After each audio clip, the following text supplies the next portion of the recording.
What is the biggest challenge for the future of the construction industry? Well, the industry is top one consumer of raw materials and emits 40% of global carbon emissions. And meanwhile, we are facing the challenges and the problems of global warming. Okay, thank you.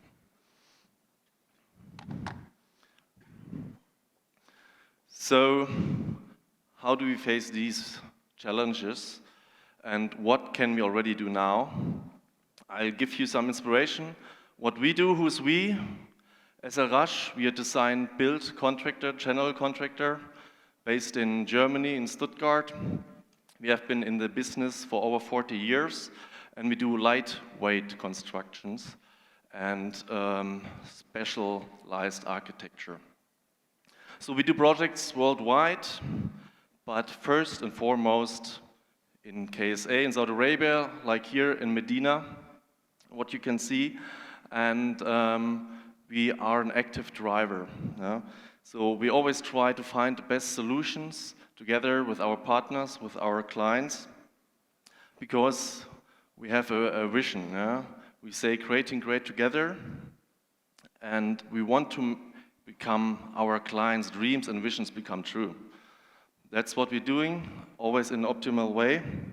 And we do this according to some principles. So we're going to talk about these principles. And what are those? Let's have a look. So first of all, our vision is to enrich the world. We say we want to make it a better place with our constructions, with our buildings. And our mission is to enhance places. To enhance places and spaces, to use it in a sensible way, so people can actually enjoy it and get an additional value to whatever we do. What is that in detail? So it's responsibility, functionality, safety, aesthetics and integration, and last but not least, the already announced sustainability. But what does that mean in detail? Let's give you a brief outlook. As an architectural firm, we see it as our responsibility to make people's life more pleasant. We are in the development of holistic and individual solutions for all of our projects and strive to improve people's quality of life and add comfort to their lives. This is done in private and public sectors, and this is not only the point. For us, also responsibility means that when we all know temperatures are rising, people have more and more demand of sheltered spaces. So we adapt our architecture, our development, our design according to the weather conditions given to find the optimal protection for each case and an ideal comfort, be it shelter against rain, wind, sun, heat, cold, doesn't matter. And this is especially important in KSA, where we have quite hot temperatures. So temperature regulated shading solutions provide value for the people. What else do we mean by functionality? So we always want to maintain the lowest possible maintenance effort. We provide something for the client and we don't just hand it over. In the end, we want to have a reliable, a functional, in an optimal way product and to have as little work as possible for the client, for the operator, for whoever, because that's also in our responsibility as we see it. And that's how we do it. We design it to last as long as possible. To give you an example, our umbrellas, the membrane, are made out of PTFE because it's like non-stick and heat resistant, so it doesn't attract any dirt, it doesn't need any maintenance, just occasionally you have to clean it with water, but it actually stays there for decades and provides an additional and more useful way of using the product. And even if after some decades of usage, maintain functionality and the durability will be kept, it's of course in our interest to be the right partner to keep it. Speaking of functionality, we always aim for the optimal purposes. So we develop, we compare, we optimize alternative solutions and concepts, which is an iterative scientific process. We do it internally, we have development, we have research, we have architecture and engineering departments. So we always try to get the best out of the given situation and implement the circumstances given, be it like the weather conditions, be it the possible usage of a building. Like here, where we have an existing fixed building, which we did extend with a flexible shading structure, so it can be used according to the occasions needed. This is quite a demand orientation approach to have really the optimal use of space and of course of resources. And additionally, like here in this example, we can direct flows, we can direct how people actually behave and walk in that location. Functionality also means, when we talk about movable structures that always have a higher purpose, that we have to respond to temperatures, for example. So here we have day-night cycles. What did we do? This is also a fixed building where in the night the cold air can actually let be in when you open it inside of the building, and you close it on the day, so it's kept inside, and you have like a temperature regulation without any resource-intensive air conditioning.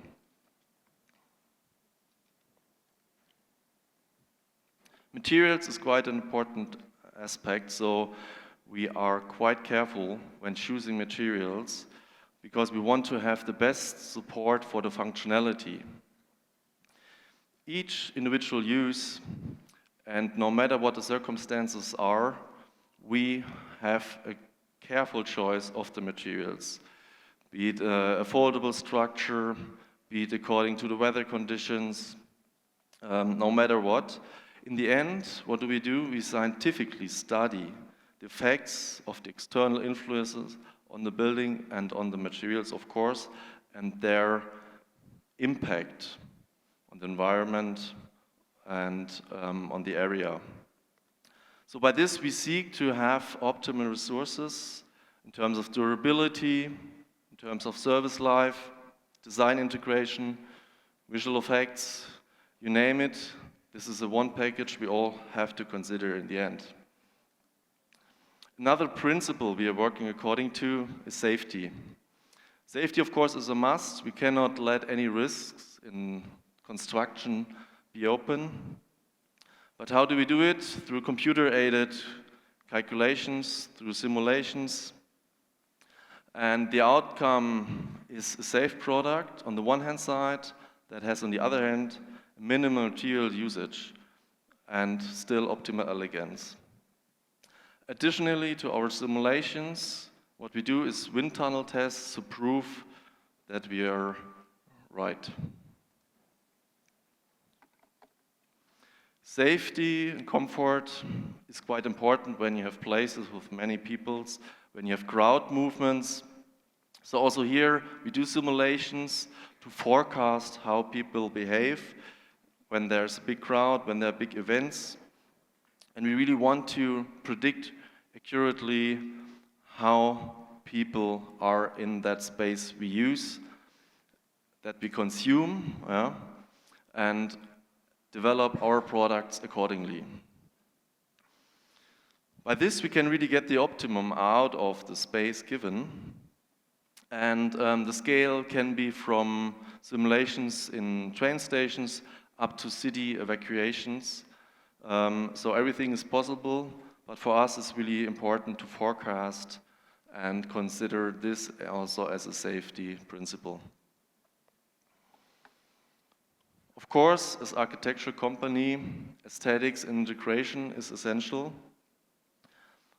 Whatever we do, it has to be in harmony with the surroundings, with the environment.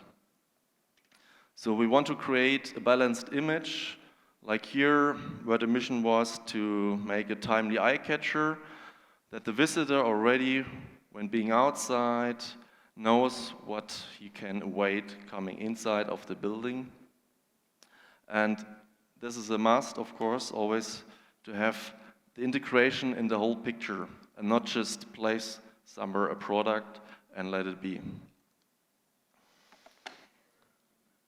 So especially when our client wants to have an outstanding landmark, of course we consider wealth and prestige. And if that is the case, if integration is not as important as status, for us, the most important thing is still cultural background.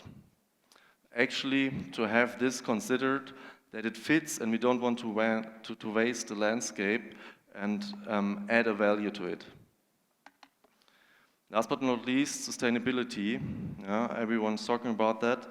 For us, where we're coming from, we got inspired by nature because nature always finds the optimal form, the optimal function, perfection through imperfection.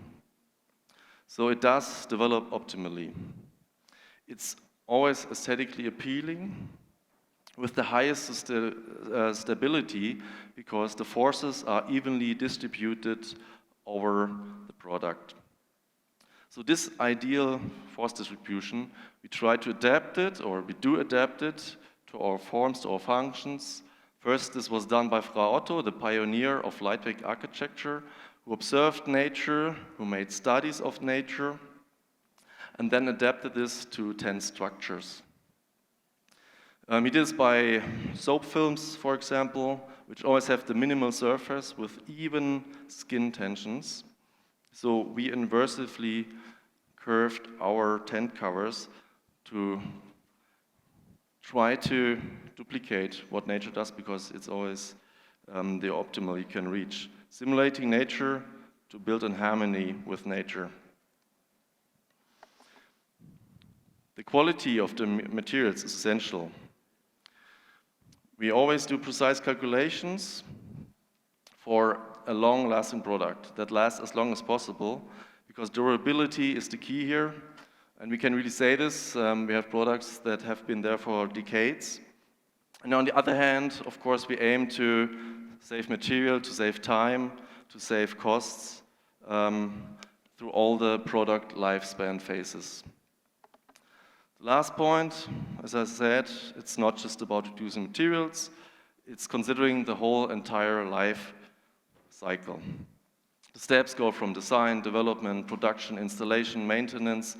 There always has to be recyclability, and this is aiming for us a bigger share of the use phase. And we see this as our responsibility. So yes, seeking excellence in architecture, according to these principles, we always work, and we want people to appreciate it, even after decades that a product or construction has been built, that people can see, okay, we do enrich the environment, the space given, and we also maintain the natural and the cultural heritage. Because we want to contribute to the creation of humankind and add some value by creating great together. Thank you.